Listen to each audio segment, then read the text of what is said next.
Hey everybody. Alright, so in my last video, where instead of doing the video I was going to do, I ended up on one of my legendary gorilla rants, and I hinted at what the title of this video would be about, or the topic of this video would be, which is what is the actual most potentially hazardous PED, performance enhancing drug, for anybody who doesn't know what that is. So any substance taken to get an advantage physically, in competition or just against yourself, doesn't matter. It's just a broad category of substances for the purposes of enhancing performance and nothing else. So it's like you don't need it medically. It may have medical benefits, many of them do, obviously, but that title is specifically only used for performance enhancing purposes. That can also fit the realm of like anti-aging, nootropics, what else here? Life extension, stuff like that. But when it's in the context of not prescribed by the medical community, more or less, although there are people in the medical community who do prescribe for performance enhancing purposes, so it's like a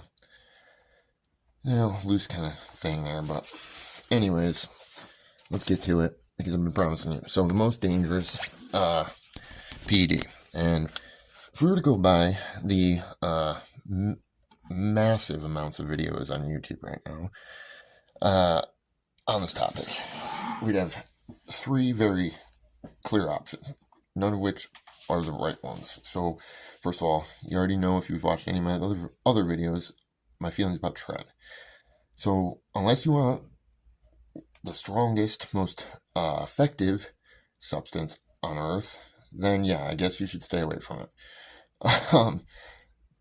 The stronger something is, and the more pronounced of an effect it's going to have, of course, it's going to have more potentially hazardous effects as well. It's just a stronger compound. Like, common sense here, okay? I know it's lacking these days, as is any sense, but just like, stronger, it's gonna be stronger usually. It's like not hard to see here. So anyways, second in line, I'd say probably DNP.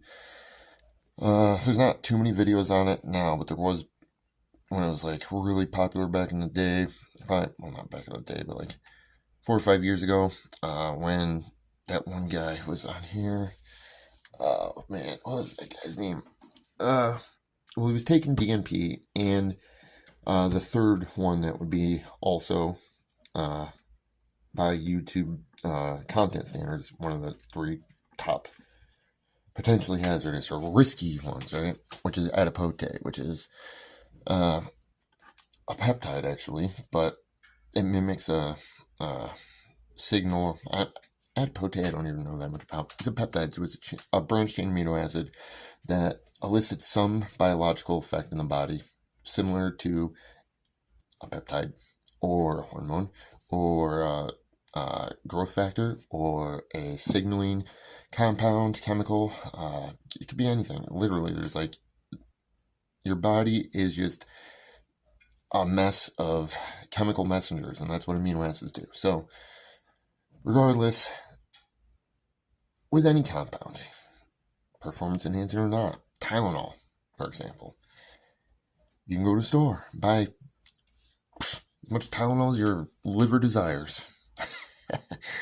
And if you swallow a bottle of it, just one full bottle of it, you could potentially die from that. One bottle of Tylenol you could buy over the counter. Now, would people generally consider Tylenol to be an unsafe substance to take? Probably not. If they're taking one every time they have a headache once every couple of months, and they don't have any underlying medical conditions, right? However, some people are idiots.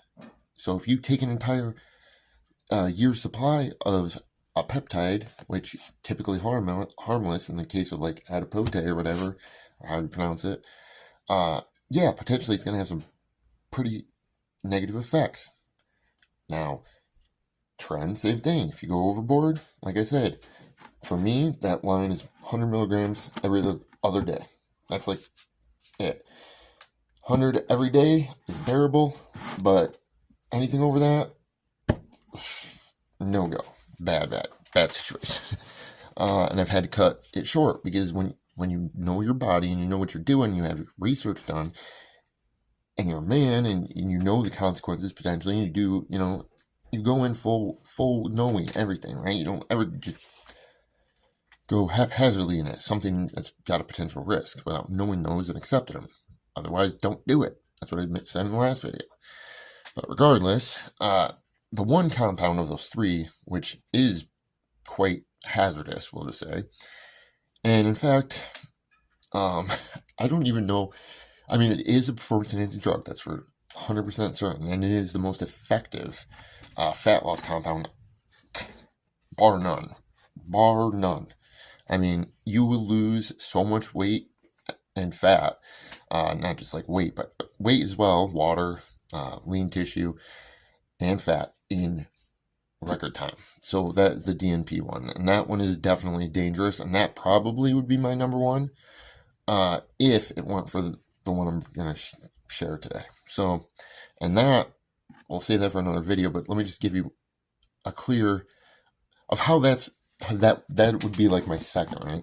So DNP is literally like one very small molecular structure different than tinitro-toluene, which is TNT.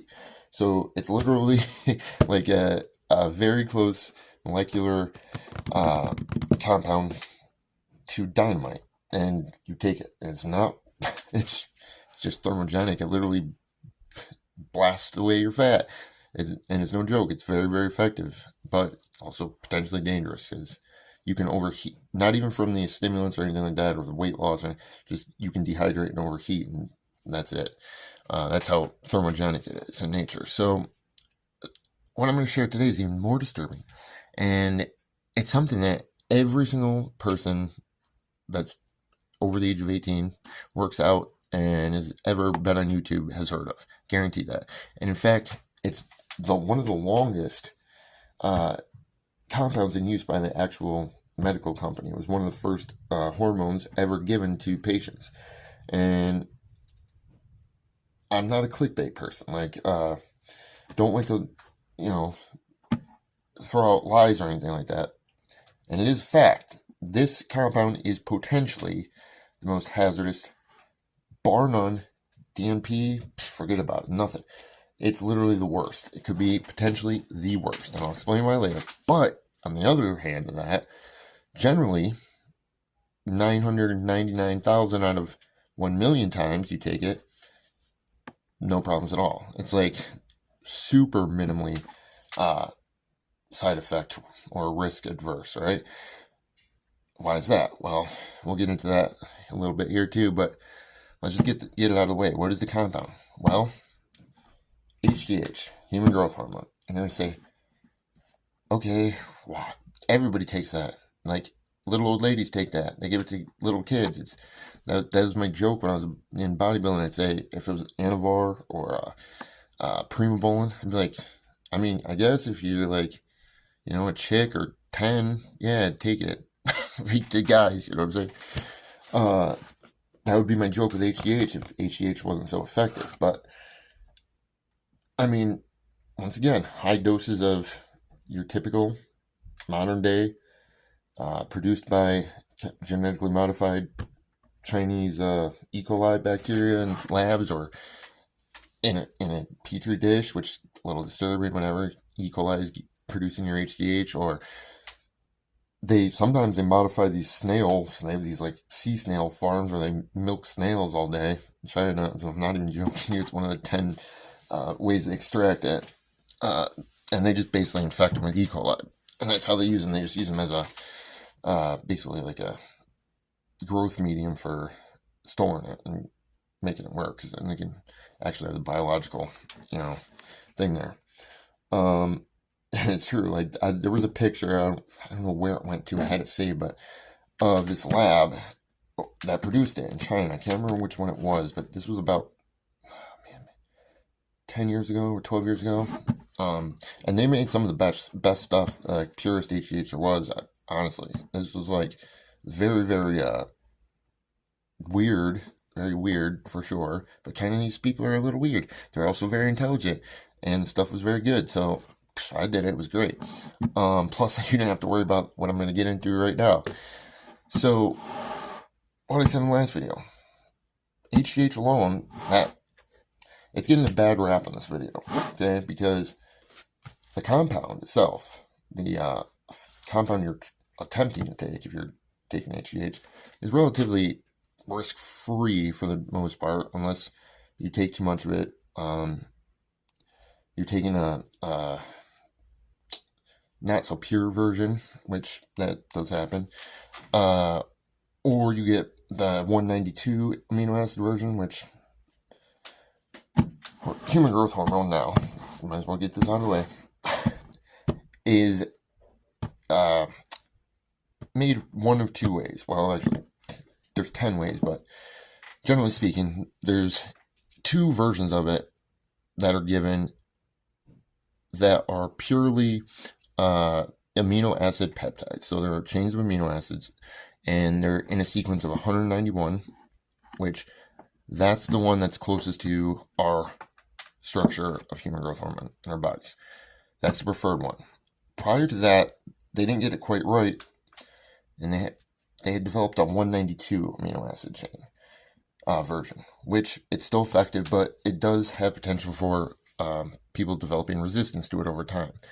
So it's still available. It's not like it's considered medically unsafe or anything, but it's just not as identical as the 191 version. And then you also have the mRNA versions, which are basically E. coli. They take E. coli bacteria, they genetically modify them so that they don't have the same endotoxin producing characteristics, although they kind of do still a little bit.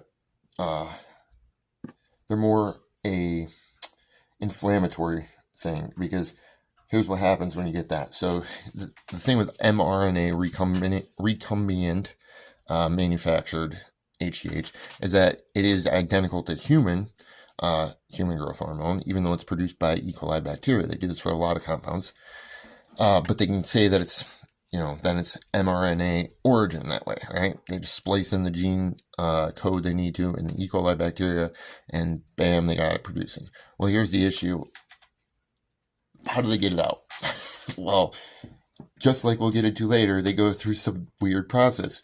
So in this instance, with the E. coli producing HGH, they basically crush them all up with some giant, or really tiny, I guess, bacteria crusher. No, I don't know how they do it. There's like patented ways. I haven't gotten that far into that. I don't care how they kill their bacteria or whatever. But the problem is that what happens is you get these cell parts that are leftovers from the shell body, or the body, or the cell membranes, the leftovers, these little E. coli corpses in your HGH almost always. Okay, there's not like a 100% effective way of getting rid of it. And like I said, it's usually going to cause an infection. Like it's not going to give you E. coli disease, right? Because they're not programmed to be that anymore. Now they're just HGH producing, used to identify as E. coli, now as HGH plants, right?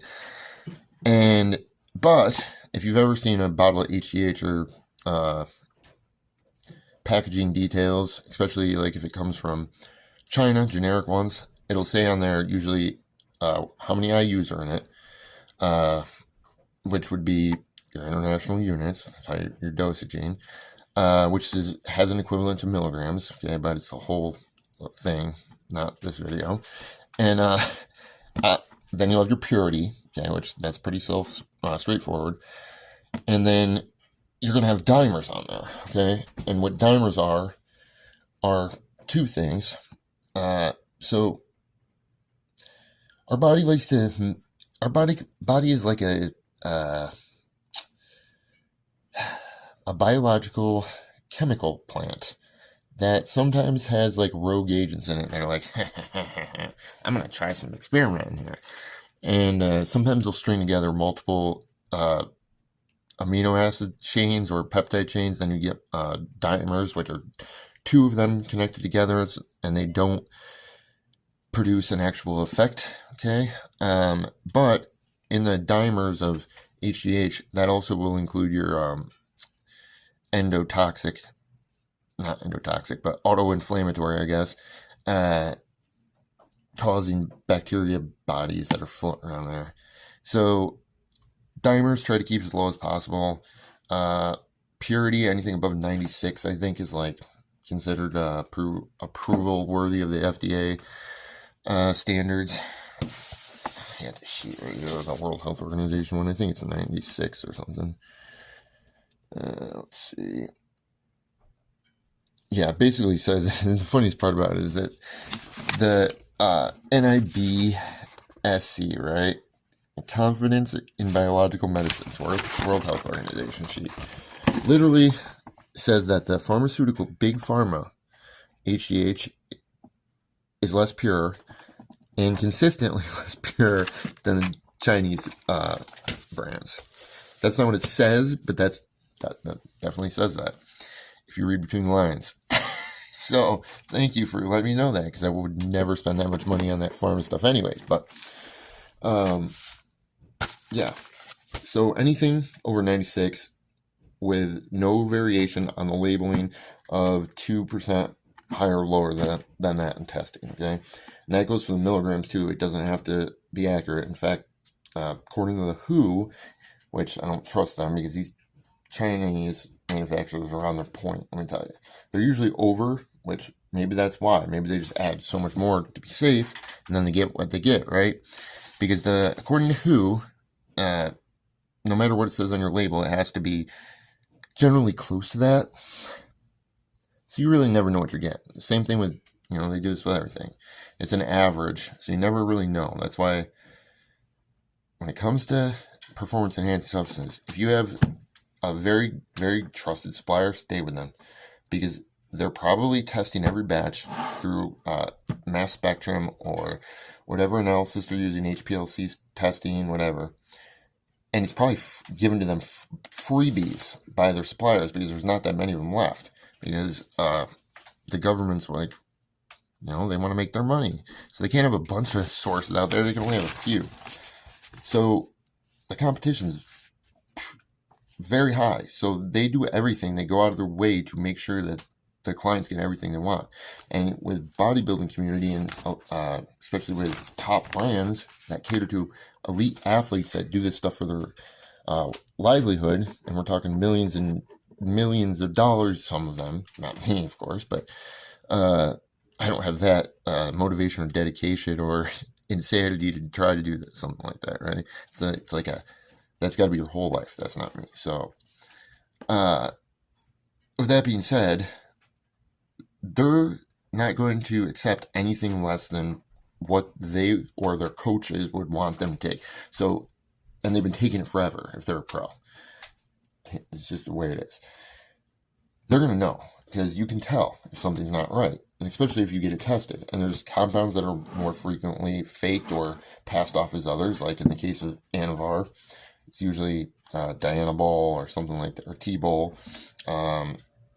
Primo is always fake. Anavar and Primo are the two most commonly ones, but like some of the more exotic ones too, like Tren, Hexes, sometimes just Tren, Enanthate, or there's a few, but typically it's your VAR and your VAR and Primo, which, unless you're a kid or a chick, shouldn't matter anyways. No, VAR is pretty good. It's just you gotta take high dosage, and it's very expensive. But let's get to this is way long. It should be already, but why is HGH potentially the most dangerous PED? Hands down, bar none. DNP doesn't even touch it. Well, here is the most insane but true, and the documentation's out there, various sources, and in fact, it's actually worse than I thought it was, because I thought there was no chance of this even being possible anymore. since they outlawed this variety or this manufacturing type of HGH back in 85, which is the year I was born. So I'm like, I'm good to go. Well, I wish I didn't research this video, because come to find out, they had a giant organ harvesting facility in Eastern Europe that Interpol busted like 2004, I think it was. And you're going to say, well, you were using back then, if you were born in 85, HGH? Luckily not. But they busted two very similar operations in California, I think it was, in 2015.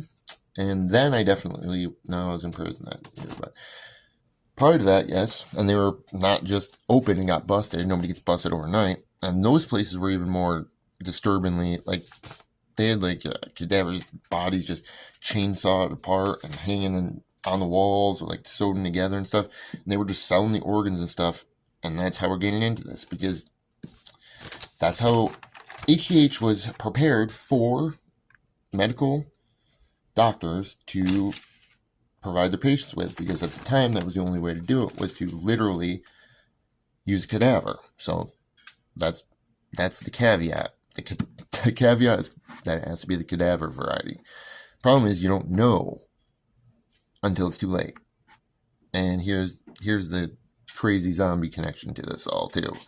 So 50 something, when they first discovered that they could extract human growth hormone from the pituitary glands of unalive people, right? And they would literally, this is how they would do this as well. I found out this too. So they would take out your pituitary, right, which is like a tiny pea. Literally, that's the size of it. There's one in your body, right? I believe, maybe two, I don't know. But either way, they take them out. So hundreds of these, right? And literally, there's two methods back from 57 or 53 or whatever it is to 85 when it was banned, which is using acetone, which is a solvent, highly flammable, explosive, if it's, condensed gases. Human body actually produces acetone. It's the primary producer of it. It's produced in our sweat, but it's a byproduct of our kidneys and stuff. But nail polish remover, the good stuff that stinks, right? Highly, highly flammable. And they would basically, same thing with this is why it's so weird with the E. coli, right? Well, they would do the same thing with these brain parts and literally just mash them up and mix them with acetone. The acetone would extract the human growth hormone out of the actual thing. And then it's a dual purpose compound, solvent, because it also evaporates very quickly. And when it would evaporate, they were just left with this powdery substance that they could put in vials and then mix water back in and put it into people, right? Sounds crazy, and why would they do that for human growth hormone, right? Because, how could it be that important? Well, for a normal person, it isn't. Even in a performance-enhancing scenario, right? It does work. It's very effective. It's got very low risk generally, except for in these rare cases. But if you were born with one of many diseases where your body doesn't produce or at all or very little human growth hormone naturally, those are potentially life-threatening. They're definitely long-term chronic illnesses, and they're not fun for anyone. You're never going to be fully functioning, right? So, not to mention it's cascading things. So it has issues with other hormones down the line, neurological development, everything. So that's why they were willing to go through all this to get the growth hormone for these mostly children patients, right? So other than the gross factor, which, that's pretty bad, and I'm not grossed out by anything usually, but that's pretty creepy, especially after the 2015 California stuff, right? But the problem is here is we haven't even got to the problem yet. This is just the outline notes of the actual issue. So to get to the actual problem, we need to talk about prions. What are prions? Well, we all have them. They're in everybody's brains, and similar to peptides, they're amino acids, or grouped together amino acids, so protein, brain proteins. Now, if you're familiar at all with like deadly diseases and stuff like that, you already know what this is. But if you don't, you're going to find out today. So here's why I call it the zombie peptide, or zombie PD. Because the first discovery of prions and their potential for disaster and zero cure rate. So once you're infected, you're done, whether you know it or not. There's no treatment, no delaying it, no curing it, no nothing.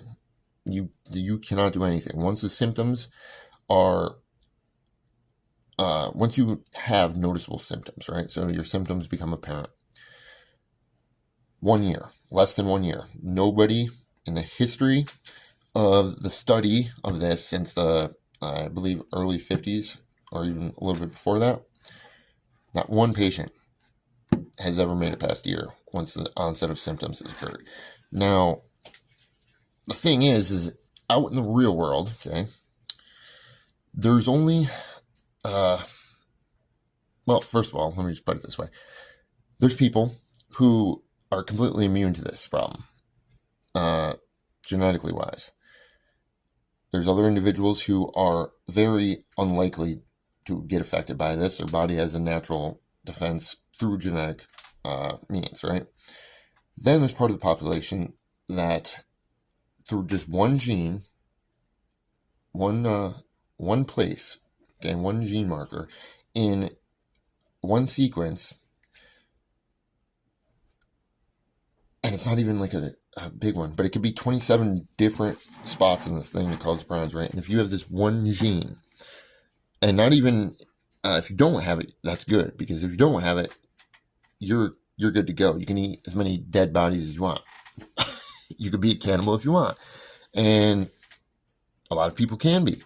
It, like I said, it's very hit or miss. And the only way to know would be to eat one, and then if you got it, the disease, then you got the gene, and you got the one version that you don't want, because that's the other thing. So the gene can be flipped two ways. Like, think of it as a switch.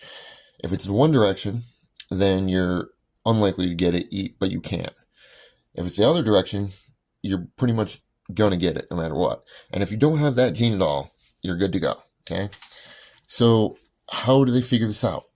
Obviously, Papua New Guinea. So they went to a tribe because there was a tribal doctor out there who sent word to scientists in some university that they were having this rare onset of chronic and debilitating, deadly, terminal. Obviously, I already said that, 100%. There's zero survival rate, still to this day. So they went out there, and it took them a long, long time. They knew very quickly that it was related to the practice of this tribe, ritualistically consuming the dead members of their tribe. So they were actively cannibals, but not eating like their enemies or war victims or for whatever other purpose, as being heathens, I don't know, or survival. They did it because of their spiritual beliefs, okay? And prior to this point, apparently this only affected them very, very rarely. And it wasn't until they started marrying outside of their tribe and mixing in with the other, genetic groups. That's how they knew this had some kind of potential immunity or protection, right? And so for hundreds and hundreds of years, they were just getting it in, eating all the brains they wanted. And that's the other thing. It's not just any body part. You can eat any of the human body, apparently, except for potentially the brain. So, or you can, but you don't know. And the worst part about it is not even that it's 100% lethal if you do contract it. So it's potential. It's like a slot. It's like the worst game of Russian roulette ever, and the most disgusting taste you want to do. Probably, I don't know, because I've never had it. But so here you have this group. Okay, so they're doing this for hundreds, if not maybe thousands of years, right? Maybe have one or two cases of this happen in their tribe, so they don't even draw the connection between it. They just think this person's possessed, actually, is what they thought, right? But then all of a sudden, they start moving south, closer to other populated areas, and in the 50s, almost their entire tribe's gone. So what happened was they mixed in the genetics with these individuals who had the specific gene that made them very susceptible to this. And so the next generation of them, after the first, mingling of the species, the genetics, that's when this whole thing happened, right? So here's the other problem with this. So that disease and that variation, okay, from consumption of other human brains that are infected, they also have to be infected with prions. They have to have prions. Now, here's the thing with prions. They're not an infectious disease. I just told you they're peptides, and they're proteins in every person's brain, okay? And usually, they're fine there. They don't get you sick. They actually are effective in doing something for your body. But there is a genetic disease that is similar to this one, caused by the consumption of infected brain matter by the same species. So weird. It gets weirder even still. Like, I wish I was making this up, but I'm not this clever. Like, this is just crazy, this thing. So all it takes is one interaction or one hold on one second, I'm sorry. Or one interaction or one genetic mutation to cause one misfolded prion in a general healthy brain full of these things to literally go viral, but nonstop. Like, it legit will spread. One misfolded protein will infect all over time, and literally your brain becomes so full of these misfolded protein things that are no use, and they just keep piling up in your brain that they basically choke your brain's function out, and they cause you to die from overload of misfolded proteins. There's no way to stop it. There's no way to slow it down. There's no cure for it at this point. There's actually finally, for the first time ever, after 70, 80 years of this, the discovering of this, there's like 3 things in the works for testing right now, 3 options, right?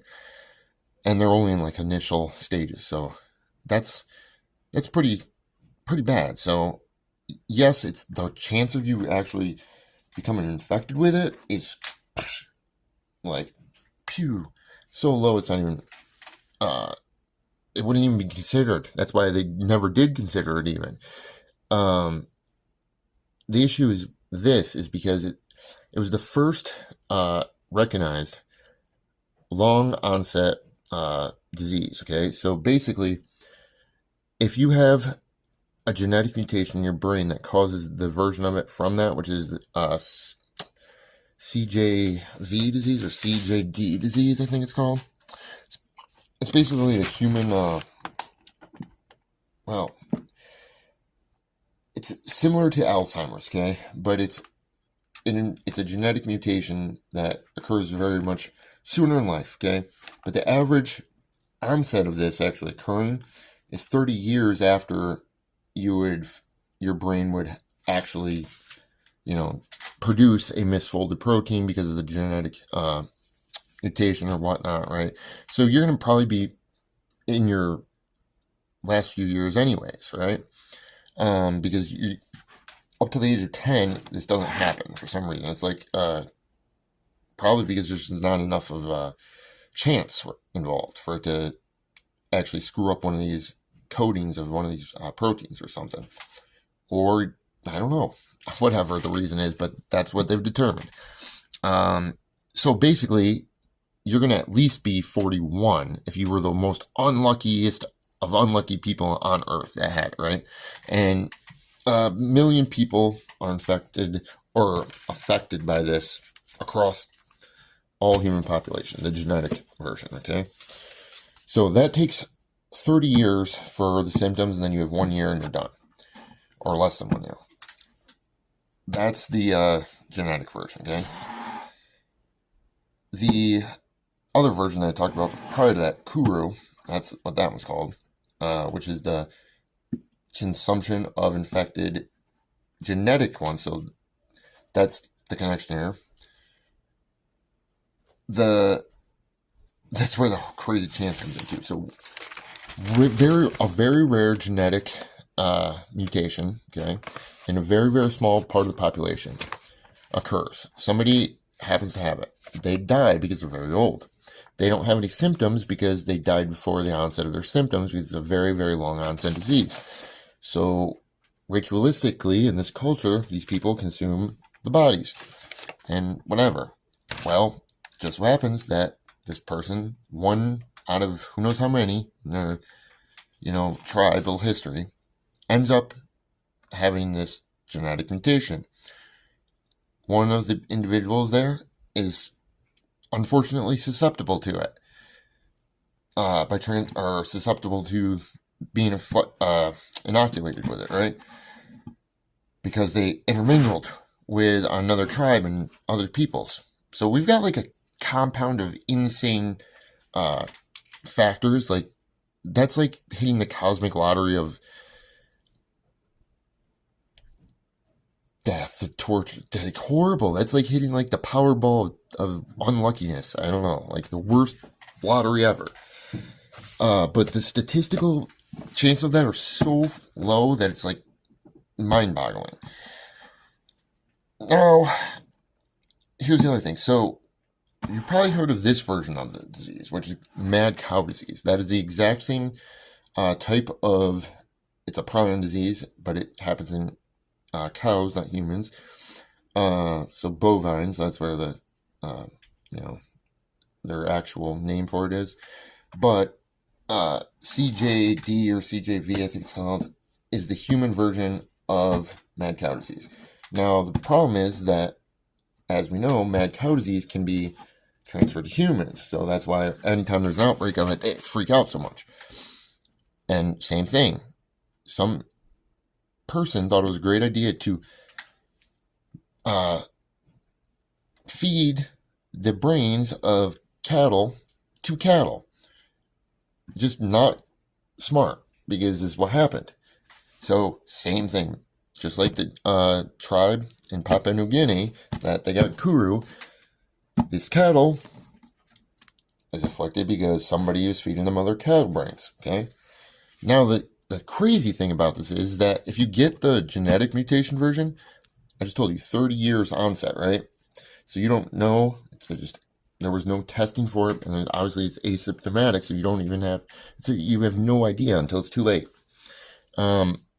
Whereas if you get it through Kuru, eating other humans, or if you're a cow and you're eating other cattle brains, it changes. It's not the same. That's why they're not listed as the same names, or even amongst the two that are in humans, right? Because it speeds up the process, but it's still like a 3 to 5 year period of asymptomatic. So nothing, you don't know until 3 to 5 years later, and then that's a rapid one. It's like 3 months usually. So you're living like 3 years and 3 months, or 5 years and 3 months in that case. Whereas the genetic version, it's like 30 plus, like 35 years or something, or 31 years average. Why? I have no clue. Maybe because if you eat brains, you deserve it. I don't know. I have no clue why that's the case. I don't think the medical community does either, because there's not much information on that stuff. Like I said, they still don't have a treatment in 2025 for this. They don't have anything. They have 3 things that they're testing first, very, very, very initial, which actually one of them looks pretty promising, because they're going to use peptide, which stuff is amazing because that's what our body uses for signaling, and they're basically I think they're gonna knock this out. So this won't be a concern anymore soon, I don't think. But it is now, because here's the issue.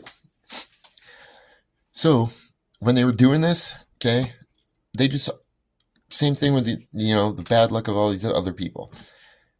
Of all these cadavers they used with all these pituitary glands, one of them was infected with the genetic mutation version of this disease. Well, they crushed it up and put the acetone in there, mix it all up. They still don't even know which batch it was of this cadaver HGH. They don't know anything about that, but it doesn't affect you like the cannibal version, so it's not like 3 to 5 years. It affects you like the genetic version. So these people had to potentially wait 30 years to know if the thing that was supposedly supposed to help them as children, right, and did probably, the human growth hormone for their genetic diseases or whatever, is a ticking time bomb of certain death within 1 year of the symptoms occurring. But you're not going to know for another potentially up to 31 years from now. Literally, that would, and it did drive people insane. There was actually one of the people who had this done, and they didn't know, got off of murdering their own mother in court on the basis, and it was found to be legally upheld, that the stress and anxiety and torture that this put them through mentally, not knowing if they were going to just suddenly have this debilitating disease pop up out of nowhere and, within less than a year, kill them. And that they would know a certain death as soon as the symptoms happen. Every time you get a strange feeling in your body, you're going to think you're dying within like the next year. So I can imagine, like, it must be, it's unimaginable. They don't know which batch. They don't know. They know it was like within a 3-year period, I guess, of the thing. So 82 to 85 when they stopped doing it, which, do the math, that would be like 2015 or 2005 would be like the last onset of it, right? I would have been good. Y'all would have been good probably, especially if you're younger. However, like I just said, Interpol raided this place, and they, for a fact, were selling the pituitaries to major pharmaceutical companies who are producing good old-fashioned HGH the way they used to when it was illegal. But they didn't know that it was coming from this source, apparently, till Interpol busted them. Yeah, right. So that pushes us now. That happened in 2004. So we're now up to 2035 potential of finding out if you took it before 2004, which I'm still good there. Then you have the 2000, I think it was 2016, 2017 maybe, California things. That happened when I was in prison. I should still be good. But that pushes the date now up to 2040 something, 2050, potentially still now having this. So it's still a ticking time bomb if you get HGH, which you're better off going through China, because guess what? They're masters of milk and sea clams that are injected with genetically modified E. coli. And seriously, that's what it is. Because the zombie prion crap is scary. Like, it makes rabies, Ebola even, like, it makes any other disease just look, maybe not suffering-wise in the case of, like, rabies and Ebola, because they're quick and equally deadly, but very quick, very painful, but not mentally torturing as much. It's just, you suffer for a little while and you're done. I'd rather have it that way than have to, 30 years, not know if it was just going to suddenly come and hit me, and then I'm condemned like a person on death row. But worse, because the governor's not saving you on that one. There's no, pardons, right? So go through China, man. I would not trust these pharmaceutical companies, especially since that 2004 thing. There was a legitimate pharma company that was supposedly, unknowing to them, legally purchasing through a procurement firm and another medical agency in another country this stuff, cadaver HGH. So they're unwittingly, supposedly, providing it to their clients. Here's the thing. Big Pharma doesn't care about one client. They don't care about all the clients. They just care about money. China actually has to please and keep their clients alive, because most of the people who make and supply HGH, or for the UGL community, are the biggest users too. Believe me, this is a fact. So they're not going to try to kill or risk killing their source of money, okay? Which is typically one individual or two individuals who are probably making them their entire, family's yearly salary or whatever. Whereas Big Pharma, they don't give a crap if a handful of their patients get some weird zombie sickness and 30 years from now they're going to die. You think they care about that? Heck no, man. So if you're going to do HGH, go through China. I'm telling you, it's cheaper, it's pure, according to WHO, and you're not going to turn into a zombie. It's the longest video I've done in a while, ever, probably. I went way off topic as always. I tried to keep it concise, but my computer shut off behind me with the notes I wrote on it. Because I actually did try to plan this out. But yeah, zombie peptide, HGH. One hand, it could be very, very safe, very effective. One of the safest and one of the most effective. On the other hand, if you hit the cosmic lottery of horrible, unfortunate, and unfathomably horrifying, terrifying, and so twisted and weird that it boggles my mind that this is actually even truth in any way, right? So weird. Yeah, I don't know. I'm pretty unlucky, but I don't think I'm that unlucky, because that's like, you'd have to be lucky to be that unlucky. You know what I'm saying? The odds are just that crazy. So I'm done here with this. It took me forever to get this together because there's a lot of information and it's not easy to find. I don't know what to do in the next video. I'm probably going to do one on GW 501506, which is one of my faves. Not very good information on that, or maybe YK11, because I just tried it for the first time, and it actually was pretty promising, I think. I don't know, I'd have to take it longer probably, but we'll see. I don't know, let me know what you guys think, and yeah, I hope I informed the community without trying to scare them, because I'm not trying to scare you. Like, the odds of this happening are so low that I shouldn't even have brought this up, because it's just crazy. But look it up, it's true.